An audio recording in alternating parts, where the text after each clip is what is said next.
Hello future bankers, আমি তোমাদের বন্ধু শাশ্বত বলছি। Welcome to your YouTube channel aspirant to achiever. তোমরা অনেকেই আমার ফেলো অ্যাসপিরেন্ট এবং ফেলো ব্যাংকার্সরা কমেন্ট করেছিলে যে দাদা এসবিআই ক্লার্কের ডকুমেন্ট ভেরিফিকেশন টু জয়নিংয়ের প্রসেসটা একটু যদি তুমি ইলাবোরেট করে বলো।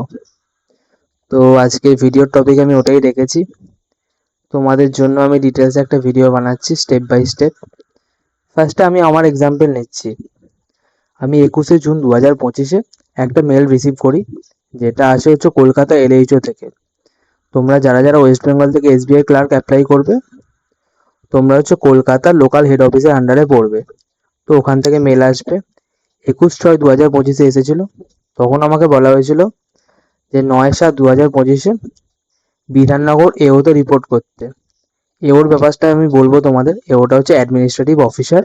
আমাদের ওয়েস্ট বেঙ্গলে 6খানা অ্যাডমিনিস্ট্রেটিভ অফিসার আছে, ওটা আমি তোমাদের একটু পরে বলছি। তো 21শে জুন আমার মেলটা আসে। তারপর 9 তারিখে রিপোর্ট করতে বলে। তো তোমরা বুঝতেই পারছো মোটামুটি 18-19 দিন টাইম পাওয়া যায় ডকুমেন্ট সব রেডি করার জন্য। তারপর কি কি ডকুমেন্ট লাগবে সেগুলো আমি তোমাদের একটু বলে দিই স্টেপ বাই স্টেপ। আর সব কটা ডকুমেন্টসের অরিজিনাল লাগবে, প্লাস একটা করে জেরক্সের সেট লাগবে। প্রথমে বার্থ সার্টিফিকেটের প্রুফ চাইবে ওরা। বার্থ সার্টিফিকেট থাকলে দেবে, বা 10th অ্যাডমিট কার্ড দিতে পারো। আমি যেহেতু ওয়েস্ট বেঙ্গল বোর্ডের ছিলাম, তাই আমার 10th অ্যাডমিট কার্ড ছিল। তারপর প্যান কার্ড, তারপর আধার কার্ড, তারপর সার্টিফিকেটস, এডুকেশনাল কোয়ালিফিকেশন মানে হচ্ছে মাধ্যমিকের সার্টিফিকেট, এইচএসের সার্টিফিকেট, গ্র্যাজুয়েশনের সার্টিফিকেট, ওগুলো লাগবে। মিলিটারি ডিসচার্জ সার্টিফিকেট, এর হচ্ছে যারা এক্স সার্ভিসম্যান তাদের জন্য লাগবে। ক্যারেক্টার সার্টিফিকেট লাগবে 2খানা গেজেটেড অফিসারের থেকে, অথবা একজন গেজেটেড অফিসার এবং এসবিআই এর ব্যাংকের কোনো ম্যানেজারের কাছ থেকে লাগবে। 2খানা ক্যারেক্টার সার্টিফিকেট লাগে। আর একটা সার্টিফিকেট লাগে, এটা তোমরা দেখে নিও, এটা হ্যান্ডিক্যাপ্ট ক্যাটাগরি বন্ধুদের জন্য আছে। আর যাদের ক্যাটাগরি আছে এসসি এসটি ওবিসি, তারা তো জানোই সেন্ট্রাল লেভেলের সার্টিফিকেট লাগে। ওবিসির ক্ষেত্রে তো এই ফাইন্যান্সিয়াল ইয়ারে লাগে, ওবিসি এনসিএল এর ক্ষেত্রে। আর যারা ইডাব্লিউএস আছো তারাও একটু দেখে নিও। 8খানা পাসপোর্ট সাইজ কালার ফটোগ্রাফ নিয়ে যাবে, যেটা তোমরা হচ্ছে ফর্মে আপলোড করেছিল। আমি সাজেস্ট করবো সেটাই নিয়ে যাওয়ার জন্য, যেটা তোমরা ফর্মে আপলোড করেছিলে এসবিআই ক্লার্কের ফিল আপের সময়। আর একটা বায়োডাটা ফর্ম ওই মেলেই দেবে ওরা। ওই বায়োডাটা ফর্মটা ফিল আপ করে তোমরা নিয়ে যাবে। আর যে মেলটা তোমরা রিসিভ করবে, সেটার একটা ডুপ্লিকেট ফর্ম ডাউনলোড করে প্রিন্ট আউট করে নিয়ে যাবে। তো এই হয়ে গেল। এটা আমার 9 তারিখে করার উচিত ছিল। 9 তারিখে ডেট দেওয়া ছিল 9 জুলাই। তারপর ওরা বলেছিল 10 তারিখ এবং 11 তারিখ ওরা একটা মেডিকেল সেন্টার দিয়ে দিয়েছিল আমাদের সবাইকে, মেল করে বলে দিয়েছিল যে এই মেডিকেল সেন্টারে গিয়ে তোমরা রিপোর্ট করো, ওখানে তোমাদের টেস্টগুলো করানো হবে। তো সবাই সেই রেসপেক্টিভ মেডিকেল সেন্টারে গিয়েছিল। তারপরেই 15খানা মেডিকেল টেস্ট ছিল ছেলেদের জন্য। তোমরা দেখে নাও, আমি আর বলছি না এগুলো নতুন করে, এগুলো তোমরা একটু দেখে নাও আগে থেকে।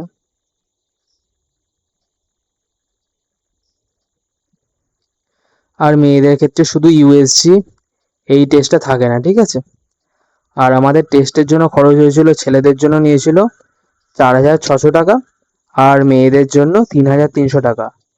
আর 10 তারিখ 11 তারিখ যেমন আমার ডেট ছিল, আমাদের বলেছিল 12 তারিখে কোনো মেডিকেল অফিসার থাকবে এসবিআই এর, তো ওনার কাছ থেকে সব রিপোর্ট সাইন করিয়ে আনতে, মানে তুমি ফিট বা আনফিট সেটা উনি বলে দেবেন। ম্যাক্সিমাম সবাই ফিটই ছিল। আনফিট, টেম্পোরারি আনফিট খুব কম মানুষকেই দেওয়া হয়েছে, যাদের খুব এক্সট্রিম ডিজিজ ছিল কোনো কিছু, তাদেরকেই একমাত্র দেখা হলো। মেডিকেল অফিসার যিনি ছিলেন তাকে এবার 300 টাকা দিতে হয়েছিল। আর একটা ব্যাপার, তোমাদের আই টেস্টও করা হবে, ঠিক আছে। আই টেস্টে তোমরা মনে রাখবে, তোমাদের চোখের পাওয়ার যদি -8-এর থেকে বেশি হয়, তাহলে কোনো প্রবলেম হতে পারে। মানে এটা আমি শুনছিলাম, এটা আমি মানে আমাদের এওতে কেউ ছিল না, তবে এটা আমি শুনেছিলাম যে -8-এর থেকে বেশি হলে তাকে সার্জারি করিয়ে আনতে বলছে। তো এই তোমার মেডিকেল 2-3 দিনের মধ্যে হয়ে গেল। মেডিকেলের পর তোমরা সবাই যে যার বাড়ি চলে আসবে। বাড়ি চলে আসার পর ওয়েট করবে। আর আমাদের তারপর বলেছিল 23শে জুলাই, 23শে জুলাই এওতে যেতে বলেছিল, মানে এওতে রিপোর্ট করতে বলেছিল। এবার তোমাদের এওর কেসটা আমি বলি। এও মানে হচ্ছে অ্যাডমিনিস্ট্রেটিভ অফিসার। আমাদের ওয়েস্ট বেঙ্গলে 6টা আছে। একটা হচ্ছে বিধাননগর এও, কলকাতা এও, হাওড়া এও, সাউথ চব্বিশ পরগনা এও, দুর্গাপুর এও, শিলিগুড়ি এও।